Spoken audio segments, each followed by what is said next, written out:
All right, joining me now in the studio is former U.S. Army officer Stanislav Krupivnik. Stas, great to have you in with us. You're here in the heart of the celebration, seeing it firsthand. This is my first year being in Moscow and seeing it as well myself. What are your impressions and emotions of what you've seen today?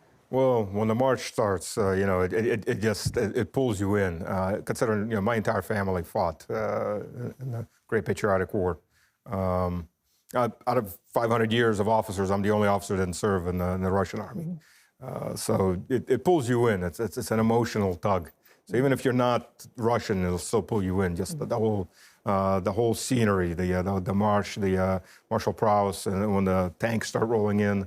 It's a sight. It's an experience, I think is a better word. Yeah, absolutely. We also heard from the Russian president saying that Russia will not allow anyone to threaten the country, and its strategic forces are always on alert. Now, this comes when relations between Russia and NATO are at an all-time low. We've seen this back and forth escalating rhetoric.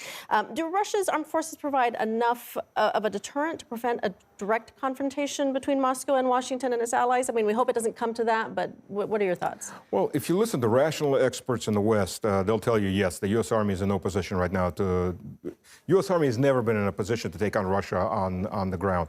NATO as a whole, during the height of the Cold War, our mission was primarily, first and foremost, to block Warsaw Pact forces and buy time, right? So not any kind of massive offensive. Right now, much worse.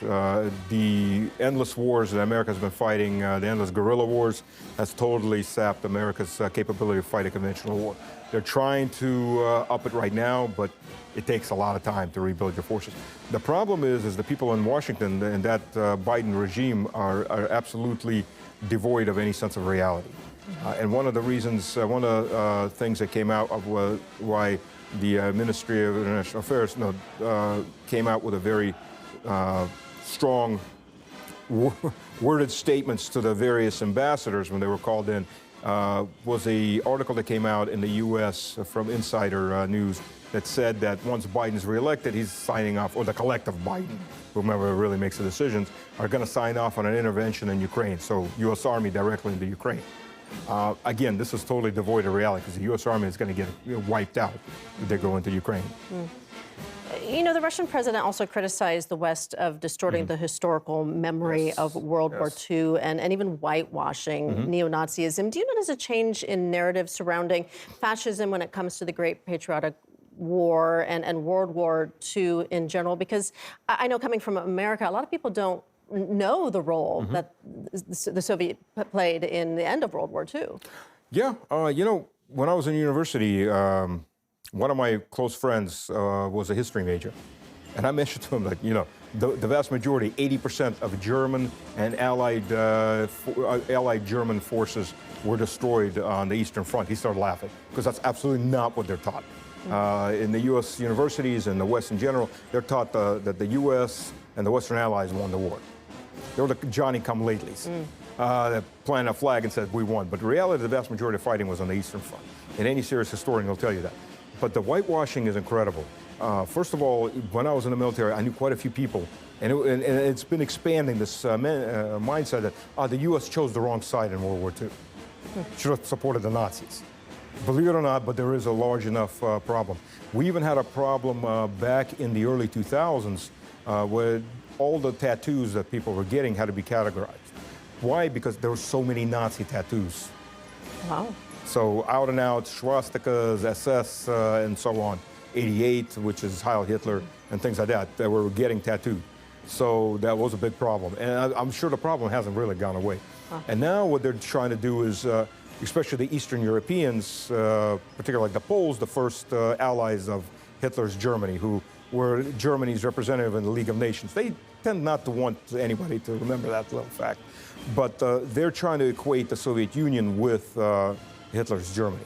That was all the same. Well, no, it wasn't all the same. In fact, the Poles were conducting mass extermination. They exterminated the Jews in '39. Their Jews, it wasn't the Germans, it was the Polish civilians who did it. And then they killed off the German civilians in '45 to '48. They disappeared. They made a mono-ethnic state. And they don't want anybody to remember that, those little facts. And they're not the only ones. So there's a big move to try to equate Stalin's Soviet Union with Hitler, or make it even worse, that really it was they were the bad guys. So how is Victory Day and the Soviet legacy in crushing Nazism perceived today, then? In the U.S., Yeah. nobody remembers it. Well, you know that. Yeah. Nobody remembers it. Yeah. In fact, honestly speaking, as a veteran, in the U.S., nobody particularly remembers even World War II period, that the U.S. fought. The new generation, they know TikTok. They don't know anything else. History is taught as a kind of one of those courses you gotta sit through. And so we're gonna give you the minimal that you need, a few dates, and we'll forget all about it. And you'll never use it again in your life.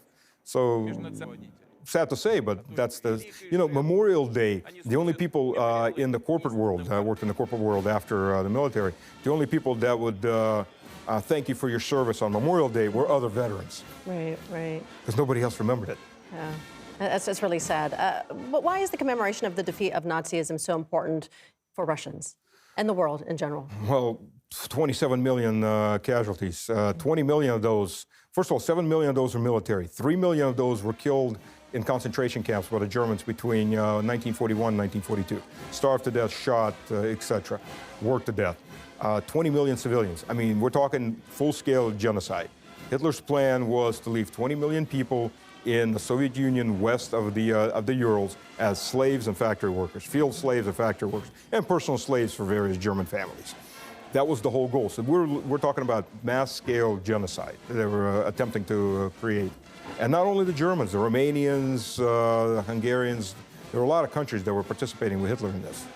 Interesting. The world is again at a major turning point where we hear a lot of discussion about a multipolar world, Russia's role and Russia's role in that tectonic shift. And what role can Russia play given its legacy of the Soviet Union?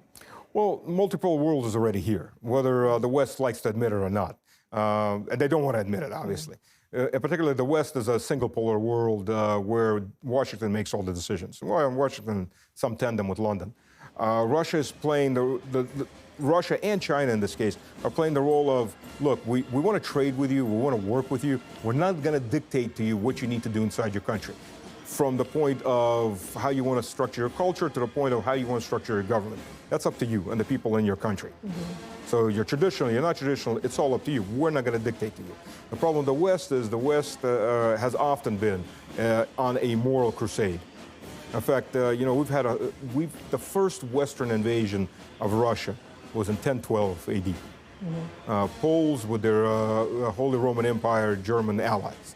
And since then, it's been constant. And they're constantly being pushed with this cultural jihad toward Russia, toward other regions. Russia's response has always been Russia's a very multipolar world, and it's also multicultural from the very beginning. So, historically speaking, and that is part of that culture. We're not going to tell you how you need to live. You live the way you want to live. You want to participate in an open market. You want to work on projects. Sure, no problem. Do what you want to do inside your own country. It's your decision. We're not in a moral position to tell you how you should live, how you should carry on your own family business. All right, we're going to leave it there. Thank you so much for your perspective. Former U.S. Army officer Stanislav Krupivnik, thank you.